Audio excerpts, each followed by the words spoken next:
오늘 여러분께 들려드릴 이야기는 한 노인의 이야기입니다. 체면과 고집으로 점철된 살, 그리고 그 대가로 맞이한 쓸쓸한 황혼. 이것은 누군가의 아버지, 누군가의 남편이었던 한 남자의 몰락과 후회에 관한 이야기입니다. 그럼 그 이야기 속으로 바로 들어가 보시죠. 서울 근교의 한 단독주택. 40년이 넘은 이 집엔 박정수와 이수진 부부가 살고 있습니다. 올해 75인 정수는 공무원으로 40년을 근무하고 은퇴했습니다. 그는 자신의 인생이 누구보다 성공적이었다고 믿는 사람입니다. 내가 없었으면 이 집안이 어떻게 됐겠어? 이것이 정수가 평생 입에 달고 사는 말이었습니다. 아침 7시. 매일 같은 시간 수지는 부엌에서 아침상을 준비했습니다. 72의 나이에도 새벽같이 일어나 된장찌개를 끓이고 생선을 굽고 김치를 담아냅니다. 손가락 마디마디엔 세월의 흔적이 새겨져 있습니다. 여보, 아침 드세요. 수진이 조심스럽게 부릅니다. 거실에서 정수가 신문을 보고 있다가 대답도 없이 식탁으로 걸어왔습니다. 수저를 들고 첫 숟가락을 뜹니다. 이게 뭐야? 국이 왜 이렇게 짜? 수진의 얼굴이 굳습니다. 다시 끓일게요. 에이, 됐어. 어차피 네가 하는 거 다 그렇지 뭐. 정수는 짜증 섞인 목소리로 국을 마저 떠먹습니다. 수지는 자리에 앉지도 못하고 그저 서서 남편의 식사를 지켜봅니다. 이것이 그들 부부의 평범한 아침입니다. 50년을 함께 산 부부의 일상입니다. 정수의 하루는 정해져 있었습니다. 아침을 먹고 나면 거실 소파에 앉아 TV를 봅니다. 리모컨은 항상 정수의 손에 있습니다.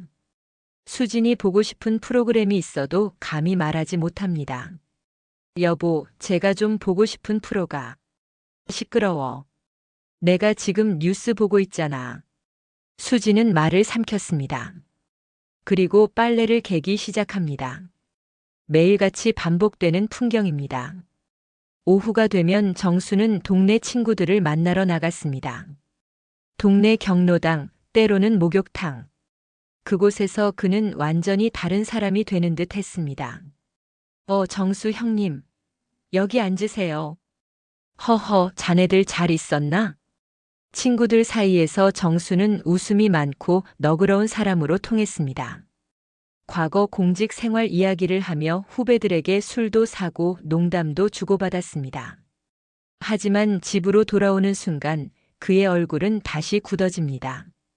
어느 날 오후 정수의 아들 진우가 며느리 서영과 함께 집을 방문했습니다. 진우는 올해 45, 보험회사에 다니는 중간 간부입니다. 아버지, 안녕하세요. 왔구나. 그래, 요즘 회사는 잘 다니고. 네, 아버지. 덕분에 잘 다니고 있습니다. 정수는 만족스러운 표정을 짓습니다. 그래, 내가 너를 잘 키웠으니까 그렇게라도 되는 거야. 내가 얼마나 고생했는데.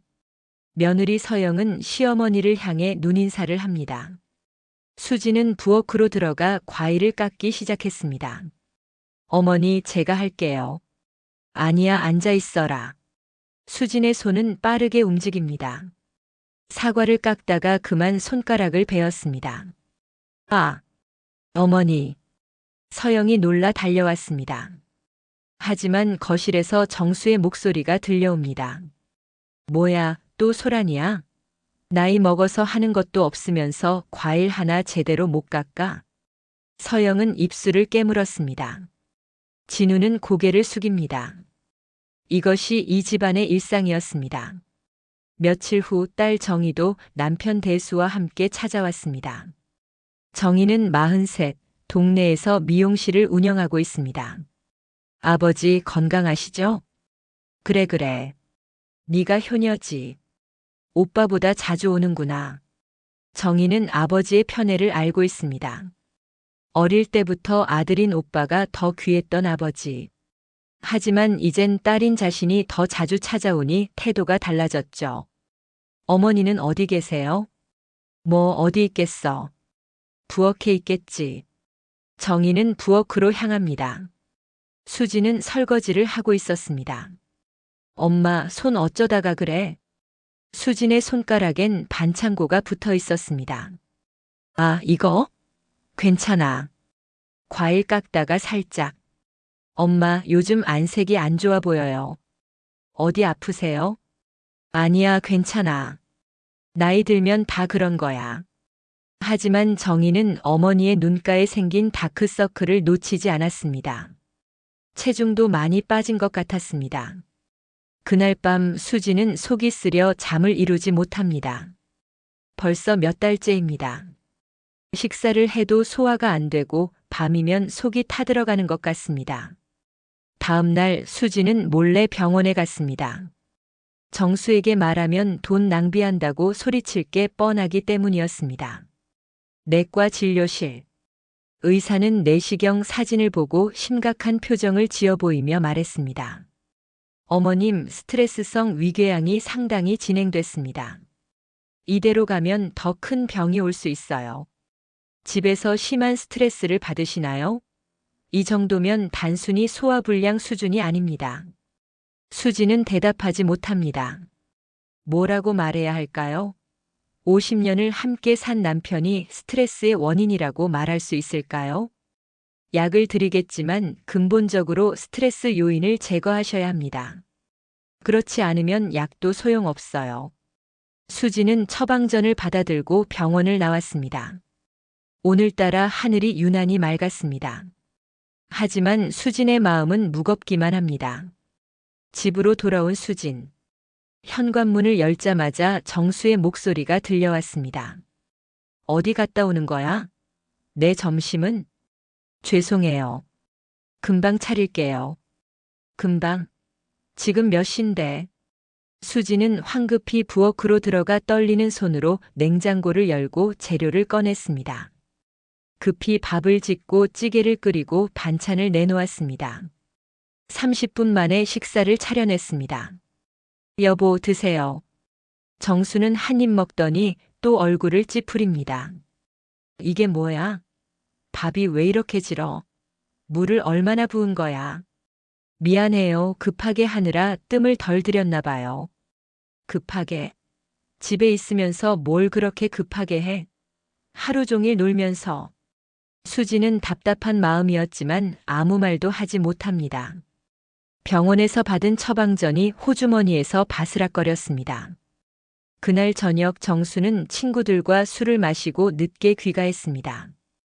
비틀거리며 현관문을 열고 들어오며 아내를 찾았습니다. 여보, 물 좀. 수지는 얼른 물을 따라 건넸습니다. 정수는 물을 마시고는 거실 소파에 쓰러지듯 누워서 얘기하였습니다. 안주 좀 내와. 속이 쓰려. 수지는 피곤한 몸을 일으켜 부엌으로 갑니다. 김치와 두부를 꺼내 간단한 안주를 만듭니다. 쟁반에 담아 거실로 나갔습니다. 그 순간이었습니다. 탁! 정수가 마시던 유리컵이 굴러떨어져 바닥에 깨졌습니다. 테이블에 있던 컵을 정수가 무심결에 쳐 바닥에 떨어지며 산산조각이 났고 그 유리 파편을 밟은 수진의 발에서는 피가 흐르고 있었습니다. 아! 뭐 하는 거야? 조심성도 없이. 정수는 소리를 질렀고 피가 나는 아내의 발을 보면서 다시 눈을 감고 소파에 누웠습니다. 순간 수지는 멍해졌습니다. 발에서 흐르는 피, 바닥에 흩어진 유리 조각, 그리고 소파에서 코를 고는 남편. 수지는 천천히 주저앉아 유리 조각을 하나하나 주웠습니다. 피가 섞인 손으로 조각들을 모으는 손으로 눈물이 떨어졌습니다. 50년. 반세기를 이렇게 살았습니다. 새벽같이 일어나 밥하고 빨래하고 청소하고 자식 키우고 시부모 봉양하고 단 한 번도 고맙다는 말을 들어본 적이 없습니다. 대신 들었던 말들. 밥이 왜 이래? 국이 싱거워 짜. 왜 이렇게 집안이 지저분해? 돈은 얼마나 쓰는 거야? 내 덕에 먹고 사는 거 알아? 수지는 유리 조각을 다 줍고 일어나 발의 상처를 치료하고 흘린 피를 닦았습니다. 그리고 조용히 방으로 들어갔습니다. 침대에 누워 천장을 바라보며 깊은 생각에 잠겼습니다. 다음 날 아침, 수진은 평소와 다름없이 아침상이 차렸습니다. 하지만 수진의 표정이 달랐습니다. 평소처럼 두려움이나 조심스러움이 아닌 담담함이 얼굴에 묻어났습니다. 이내 정수가 식탁에 앉았고 수진이 조용히 입을 열었습니다. 여보. 뭐? 우리 이혼해요. 순간 정수의 손에서 수저가 떨어졌습니다. 뭐라고? 이혼하고 싶어요. 정수는 믿을 수 없다는 표정으로 수진을 바라보며 그리고는 비웃었습니다. 하하. 이혼? 너 지금 정신이 있는 거야? 그 나이에 무슨 이혼이야? 진심이에요. 야, 평생 내 덕에 밥 먹고 살았으면서 지금 무슨 소리를 하는 거야? 정수의 목소리가 커집니다. 하지만 수지는 흔들리지 않았습니다. 평생 밥 차려드렸는데 한 끼도 고맙다는 말 못 들었어요. 이제 더는 못하겠어요. 이 여자가 정말. 정수는 자리를 박차고 일어났습니다. 하지만 수지는 이미 마음을 정했습니다. 그날 오후 수지는 조용히 많지 않은 짐을 쌌습니다. 옷 몇 벌, 사진 몇 장이 다였습니다. 정수가 거실에서 소리쳤습니다. 가고 싶으면 가봐. 며칠 못 가서 돌아올 거야. 세상이 얼마나 무서운지 알게 될 거야. 수지는 아무런 대답 없이 현관문을 열고 나갔습니다. 40년을 산 집. 하지만 단 한 번도 자신의 집이라고 느껴본 적 없는 그곳을 뒤로했습니다. 수지는 오랜 친구가 운영하는 작은 찻집으로 갔습니다. 친구 은숙은 수진을 따뜻하게 맞아주었습니다. 수진아, 잘 결심했어. 이제라도 내 인생을 살아야지. 은수가 내가 잘하는 걸까? 당연하지. 너 그렇게 살다간 죽어. 수지는 눈물을 흘렸습니다. 하지만 이번엔 억울함의 눈물이 아닌 해방의 눈물이었습니다. 소문은 빠르게 퍼져 동네 사람들은 수군거렸습니다. 그 나이에 이혼이라니 미쳤나 봐. 혼자 어떻게 살려고 저러나. 자식들 보기 부끄럽지도 않나. 하지만 수지는 더 이상 개의치 않았습니다. 오히려 마음이 편했습니다. 아침에 눈을 떠도 누군가의 눈치를 볼 필요가 없었습니다. 밥을 안 해도 빨래를 안 해도 아무도 뭐라고 하지 않았습니다. 한편 정수는 집에서 혼자 지내는 걸 처음엔 대수롭지 않게 생각했습니다. 며칠이면 돌아오겠지. 하지만 일주일이 지나고 한 달이 지나도 수지는 돌아오지 않았습니다. 집안은 점점 엉망이 되어갔습니다. 설거지가 쌓이고 빨래가 쌓이는 경우가 부지기수였으며 정수는 컵라면으로 끼니를 때웠습니다. 에이, 이까짓 거. 내가 못할 게 뭐야. 하지만 사실 정수는 집안일을 해본 적이 없었습니다. 평생 누군가 해주는 밥만 먹고 살았으니까요. 그리고 2달 후, 우편함에 법원 등기 우편이 도착했습니다. 정수는 떨리는 손으로 봉투를 뜯었습니다. 이혼소송 통지서. 진짜였습니다. 수진이 정말로 이혼소송을 제기한 것입니다. 이게 말이 돼? 이 여자가 정말. 정수는 분노하였지만 동시에 불안합니다. 설마 진짜 이혼하려는 건 아니겠지? 정수는 그때까지도 정신을 차리지 못하는 듯 했습니다. 정수는 아들 진우에게 전화를 걸었습니다. 진우야, 네 엄마가 정신이 나갔나 봐. 이혼 소송을 걸었다고. 아버지, 그게. 뭐? 너도 알고 있었어? 엄마가 연락하셨어요. 그동안 너무 힘들었다고. 힘들었다고? 내가 뭘 잘못했다고. 평생 돈 벌어다 준 게 나야. 진우는 침묵합니다. 뭐라고 말해야 할지 몰랐습니다. 너도 엄마 편이냐? 아버지, 그게 아니라. 엄마 말씀도 일리가 있어요. 뭐? 끊는다. 정수는 믿을 수 없다는 듯이 전화를 끊었습니다. 이번엔 딸 정희에게 전화를 했습니다. 정희야, 네가 엄마 좀 말려야겠어. 아버지, 저도 엄마 편이에요. 너마저? 아버지, 솔직히 엄마가 얼마나 힘들게 사셨는지 아세요? 저희도 다 보면서 컸어요. 정수는 할 말을 잃었습니다. 얼마 후 가정법원 조정실. 조정위원을 중간에 두고 정수와 수진이 마주 앉았습니다. 두 분 합의 가능성은 없습니까? 수진이 고개를 저었습니다. 없습니다. 부인 50년을 함께 사셨는데 조금만 더 대화를 나눠보시면 어떠실지요? 저는 이미 50년을 대화 없이 살았습니다. 더 이상은 무리입니다. 조정위원은 정수를 바라봅니다.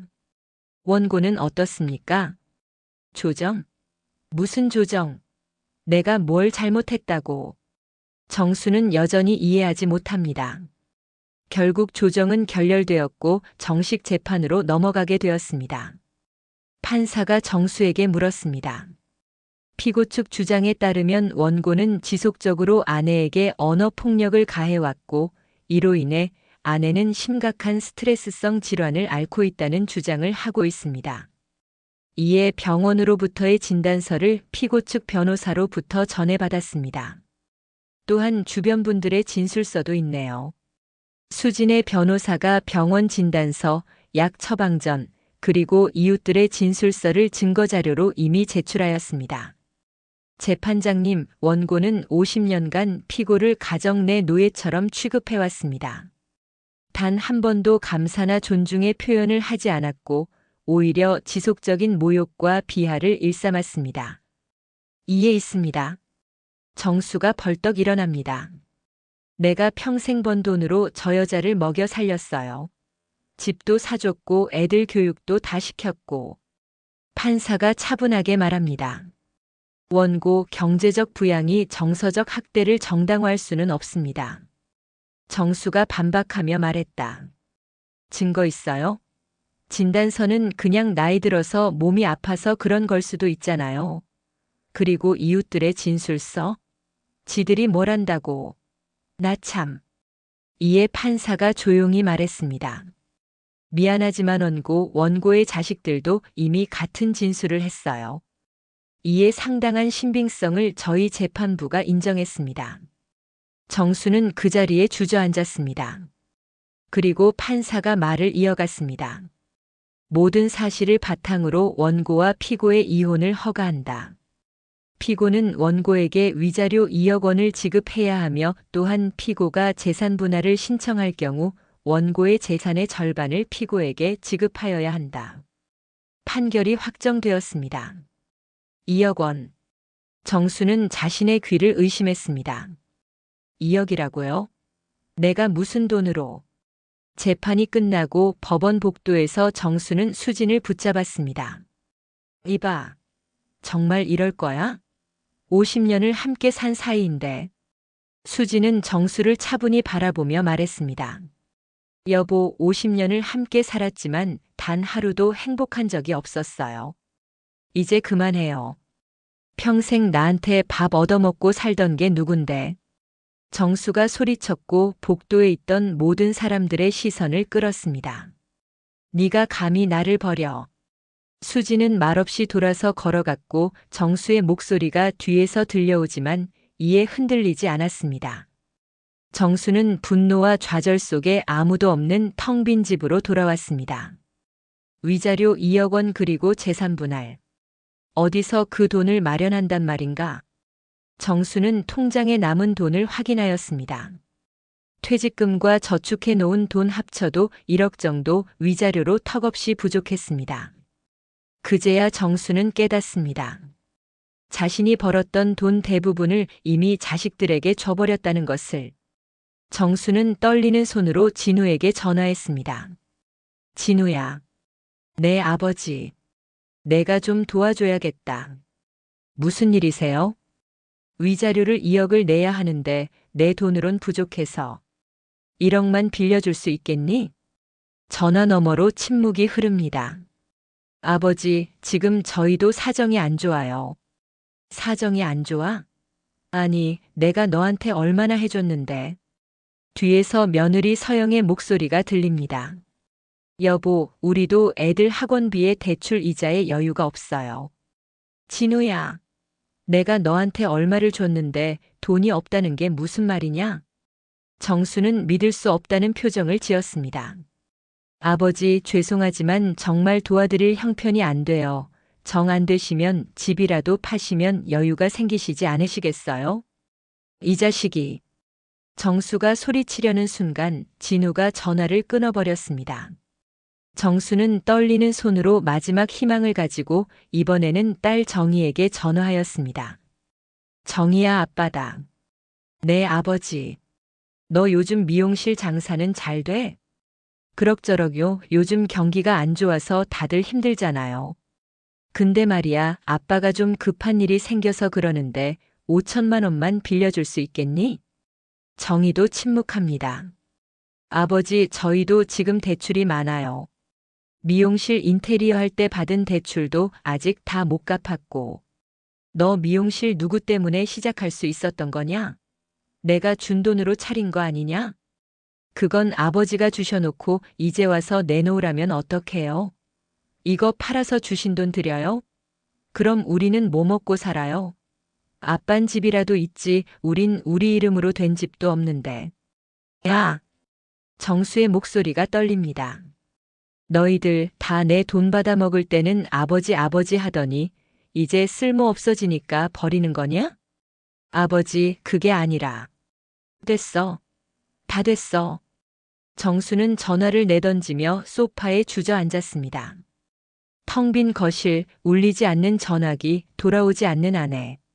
평생 믿었던 것들이 한순간에 무너져 내립니다. 자식들이 효도할 줄 알았습니다. 아내가 떠나지 못할 줄 알았습니다.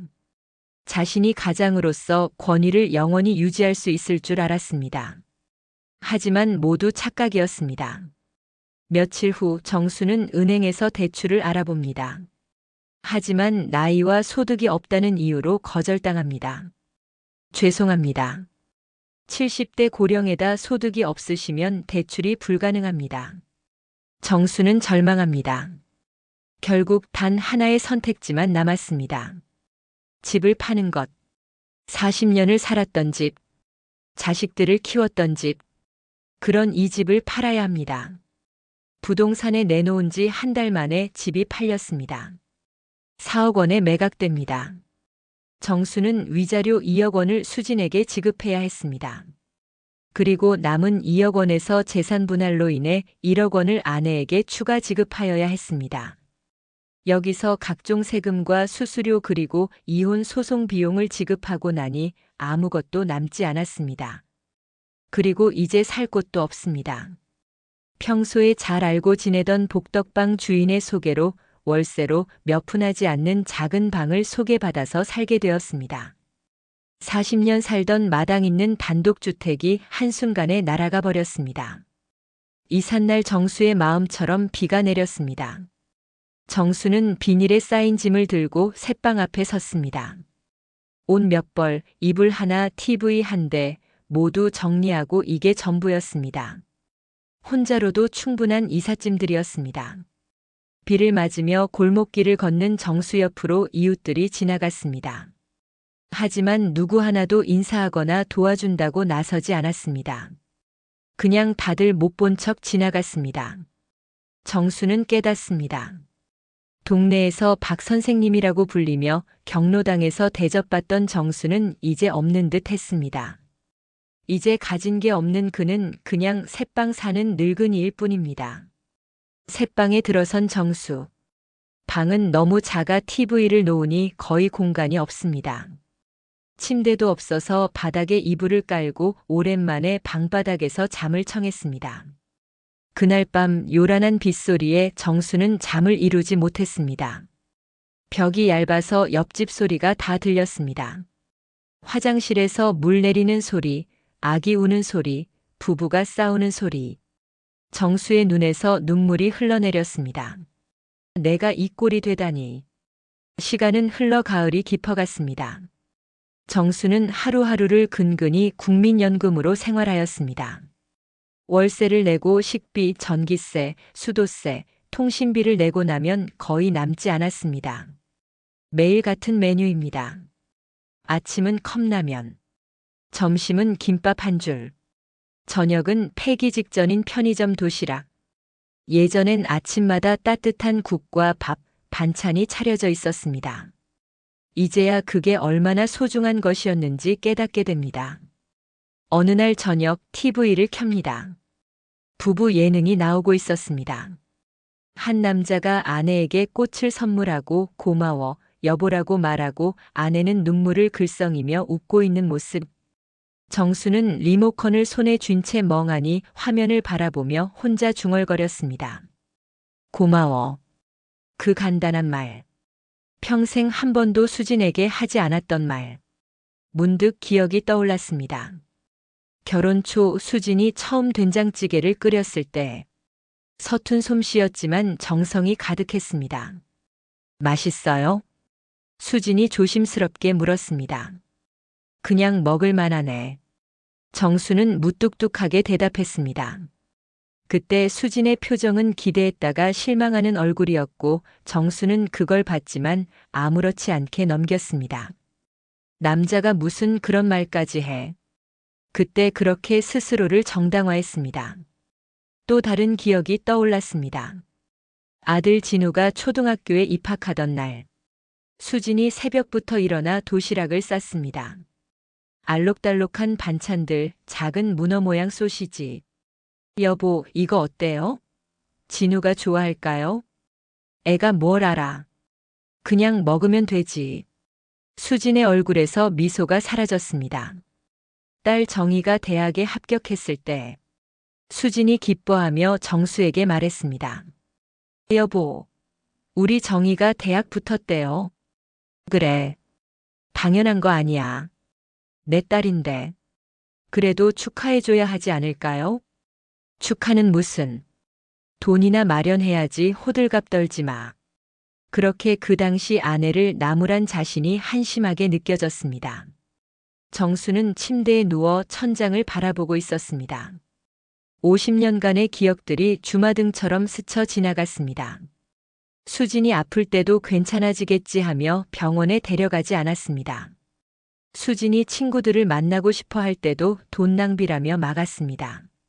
수진이 새 옷을 사고 싶어 할 때도 그냥 대충 입고 다녀. 누구한테 잘 보일 일 있어?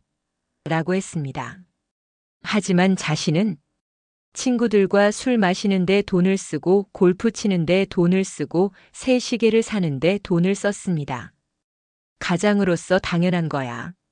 늘 그렇게 정당화했습니다. 정수는 문득 자신도 모르게 수진이 좋아하던 노래를 흥얼거렸습니다. 수진은 가끔 설거지하며 이 노래를 불렀습니다. 정수는 시끄러워라고 했었죠. 그 노래를 흥얼거리며 정수는 후회의 눈물을 흘립니다. 며칠 후 정수는 건강이 갑자기 나빠져 열이 나고 기침이 났지만 병원에 갈 돈이 없습니다. 가끔 찾아오는 사회복지사가 감기약을 사주고 갔지만 낫지 않았습니다. 꼬박 일주일을 앓았습니다. 아무도 찾아오지 않았고 열이 오르고 내리기를 반복했고 생각나는 사람은 한 사람뿐이었습니다. 여보. 무의식 중에 아내를 찾았습니다. 아플 때마다 아내가 미역국을 끓여줬었고 이마에 차가운 물수건을 얹어주며 옆에 앉아 간호해줬었습니다. 당연한 것이라고 생각했습니다. 아내니까 당연히 해야 하는 일이라고. 하지만 지금 여기엔 아무도 없습니다. 겨우 몸을 추스린 정수는 거울을 보았습니다. 야윈 얼굴, 허연 머리, 덥수룩한 수염, 남루한 옷차림. 이게 정말 자신일까요? 불과 몇 달 전만 해도 말끔한 양복을 입고 머리를 빗고 동네에서 박 선생님이라고 불리던 사람. 이제는 그냥 월세방 사는 늙은이일 뿐이었습니다. 정수는 떨리는 손으로 휴대폰을 꺼내 아내의 번호를 찾았습니다. 한참을 망설인 후 전화를 걸었습니다. 다행히 전화번호는 그대로였습니다. 여보세요? 아내의 목소리는 예전보다 밝고 생기 있었습니다. 여보, 나야. 침묵이 흐릅니다. 왜 전화했어요? 나 정말 미안해. 내가 잘못했어. 이제야 알겠어. 네가 없으니까 사는 게 아니야. 정수의 목소리가 떨립니다. 매일 컵라면만 먹고 아파도 병원 못 가고 밤에 혼자 있으면 무섭더라. 나이 70 넘어서 처음 느껴보는 거야, 외로움이란 게. 여보, 나 정말 잘못했어. 돌아와 줄 수 없겠어? 내가 앞으로 잘할게, 네 말 다 들을게, 소리도 안 지르고. 수지는 잠시 침묵하였고 전화기 너머로 정수의 흐느끼는 소리가 들렸습니다. 잠시 후 수진이 차분하게 말했습니다. 이제라도 알았다면 됐어요. 그럼 돌아와 주는 거지. 아니요. 뭐? 이제라도 알았다면 됐다는 거예요. 하지만 난 그 시절로는 못 돌아가요. 그리고 우리는 이혼했어요. 법적으로 이미 남남이라고요. 이러시는 거 참 불편하네요. 여보, 나도 이제 내 인생을 살고 싶어요. 50년 동안 참았어요. 이젠 더는 못 참아요. 제발 부탁이야. 미안해요. 건강하세요. 그리고 다시는 연락하지 마세요. 아니, 연락 안 될 거예요. 전화번호 바꿀 거니까. 그렇게 전화 통화가 마무리되고 정수는 휴대폰을 들고 그대로 주저앉아 오열하기 시작했습니다. 미안해. 하지만 이젠 너무 늦었습니다. 계절이 바뀌고 겨울이 찾아왔습니다. 정수는 여전히 작은 새방에서 똑같은 하루하루를 살아가고 있었습니다. 아침엔 컵라면, 점심은 거르고, 저녁은 편의점 삼각김밥. TV를 보다가 졸고 깨고 다시 TV를 보기를 반복했습니다. 가끔 아들과 딸에게 전화하지만 통화는 길지 않았습니다. 아버지, 죄송해요. 지금 좀 바빠서. 그들은 늙은 아버지를 챙길 여유가 아니 이유가 없는 듯 보였습니다. 왜냐하면 이미 재산을 다 받았기 때문이죠. 자식의 도리는 없는 듯 보였습니다. 정수 자신이 아내 수진에게 했던 행동들을 그대로 자식에게 돌려받고 있는 듯 보였습니다. 어느 날 길을 걷던 정수의 눈에 아내 수진이 환하게 웃으면서 차를 마시고 있는 모습이 보였습니다. 그곳은 아내의 친구 은숙의 찻집 앞이었습니다. 반가운 마음이 들어 한 걸음에 달려가고 싶었지만 그럴 수 없음을 금세 자각하였습니다. 친구들과 함께 차를 마시면서 웃고 있는 아내의 모습을 창밖에서 그저 쳐다보았습니다. 정수와 살 때는 한 번도 볼 수 없었던 표정의 진짜 웃음이었습니다. 정수는 한참을 서 있었습니다. 무언가 고민하는 듯 보였고 발이 떨어지지 않습니다. 그리고는 정수는 천천히 돌아섰습니다. 근처 공원 벤치에 앉아 하염없이 후회의 눈물을 흘렸습니다. 어느새 올겨울 첫눈이 내리기 시작했습니다. 하얀 눈송이들이 벤치에 정수의 어깨에 내려앉았습니다. 정수는 그대로 힘없이 앉아 있었고 어느 지나가던 사람이 1,000원짜리 한 장을 옆에 놓고 사라졌습니다. 그날 밤 정수는 방으로 돌아온 이후 불을 켜지 않고 어둠 속에 앉아 있었습니다. 창밖으로 눈이 계속 내리고 아내의 사진을 보며 생각했습니다. 여보, 다음 생이 있다면 그때도 내 아내가 되어줘. 그땐 내가 더 잘할게. 하지만 후회해도 소용없었습니다. 다음 생은 없으니까요. 그렇게 쓸쓸한 겨울밤은 깊어가고 정수는 눈물을 흘리며 잠들었습니다.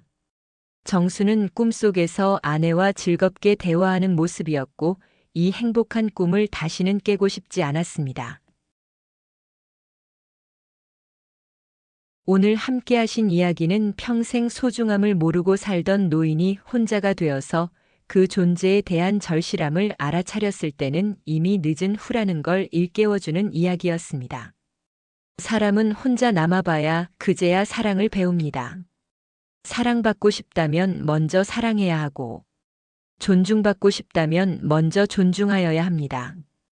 그것이 함께하는 모든 이들에 대한 최소한의 예의일 것 같습니다. 그것을 깨닫지 못한 사람의 최후는 항상 쓸쓸함이 남을 뿐입니다. 여러분의 소중한 사람에게 오늘 고맙다고 말씀해 보시는 건 어떨까요?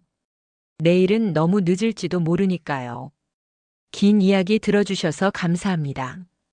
오늘도 여러분의 하루가 행복했으면 좋겠습니다.